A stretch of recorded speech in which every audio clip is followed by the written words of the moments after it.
Hi friends, അപ്പം ഇന്നത്തെ വീഡിയോയിലേ ചക്കയൊക്കെ ഒരുപാടുള്ളവർക്കൊരു സംശയം ഉണ്ടാവും. ചക്ക ഇങ്ങനെ കുറെ കാലം സൂക്ഷിക്കാമെന്നല്ലേ.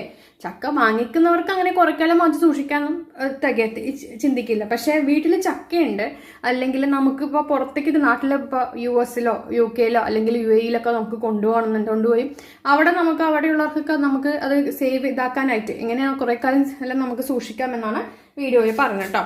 അപ്പോൾ ചക്ക അല്ലെങ്കിലും എപ്പോഴും അവൈലബിൾ അല്ലല്ലോ. അതിനായിട്ട് നമ്മൾ നന്നായിട്ട് അതിൻ്റെ ആ ഉള്ളിലുള്ള സാധനങ്ങളും കുരു എല്ലാം മാറ്റിയെടുക്കുക കേട്ടോ. നല്ല ഡ്രൈ ആയിട്ടുള്ളൊരു കവർ എടുത്തിട്ടുണ്ട്.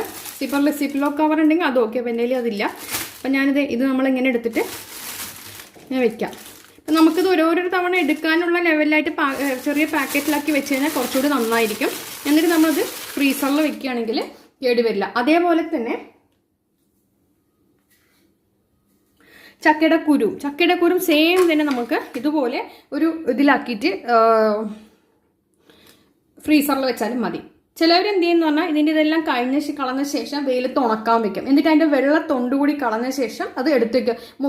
ഒരാഴ്ചയോളം ഒരാഴ്ച അല്ലെങ്കിൽ 3-4 ദിവസം വെയിലത്ത് കിടന്നു കഴിയുമ്പോൾ ഇതിൻ്റെ മേൽത്തൊണ്ടൊക്കെ ഇളകി വരും. അത് കഴിഞ്ഞ് അതിൻ്റെ ഉള്ളിൽ വെള്ള തൊണ്ടും ഇളകി വരും. അപ്പം അതിൻ്റെ ഉള്ളിൽ ആ ഒരു സീഡ് മാത്രമോ അത് നമുക്ക് കവറിലിട്ട് ഫ്രിഡ്ജിൽ വെക്കണ്ട. ഫ്രിഡ്ജിൽ വെക്കാണ്ട് തന്നെ നമുക്ക് സൂക്ഷിച്ച് കഴിഞ്ഞാൽ കാലങ്ങളോളം കേടുവരില്ല കേട്ടോ. നന്നായിട്ട് എയർ ടൈറ്റ് ചെയ്ത് എടുത്ത് വെക്കുകയാണ്. നല്ലോണം വെയിലത്തിട്ട് നന്നായി ഉണക്കി എടുത്ത് വെക്കുകയാണെങ്കിൽ ഒരിക്കലും കേടാവില്ല. പക്ഷെ അതുപോലെ തന്നെ നമുക്ക് ഇനി വെയിലത്ത് എല്ലാവർക്കും ഈ പറഞ്ഞ പോലെ അങ്ങനെ ചെയ്യാൻ പറ്റില്ലെങ്കിൽ ഇതിൻ്റെ മേൽവശത്തുള്ള ഇത് മാറ്റിയിട്ട് ഇങ്ങനെ എടുക്കുക. എന്നിട്ട് നമുക്കൊരു കവറിലിട്ടിട്ട് ഫ്രീസറിൽ വയ്ക്കുകയാണെങ്കിലും കേടാവില്ല. ചിലർക്കൊക്കെ ഈ പറഞ്ഞ പോലെ ചക്കക്കുരു, ചെമ്മീന്, മുരിങ്ങക്കോലും ഒക്കെ ഭയങ്കര ഇഷ്ടമുള്ള മാങ്ങ, ആ ഒരു കോമ്പിനേഷൻ ഇഷ്ടമുള്ള ഒരുപാട് ആളുകളുണ്ട്. അപ്പോൾ അവർക്കൊക്കെ ഇടയ്ക്കിടയ്ക്ക് ഒരു മാസത്തിലൊരു തവണയെങ്കിലും കഴിക്കാനുള്ളൊരു കൊതി വരും.